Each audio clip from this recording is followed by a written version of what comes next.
it is.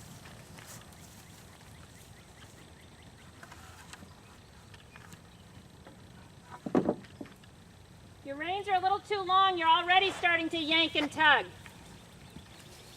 Your hands are not allowed to move. They can brace and relax. Beautiful. Now keep remembering that. Your hands are not allowed to tug.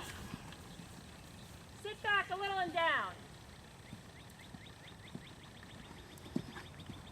Good. Now spend your time getting quiet again, because that's fast.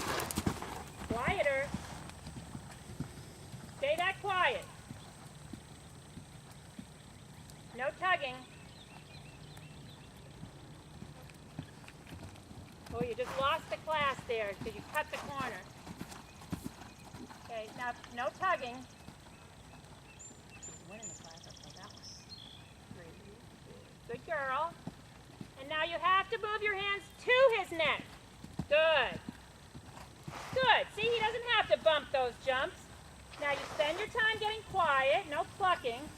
As you come past me, bending but not turning yet. And while you're by me, you can see the jump.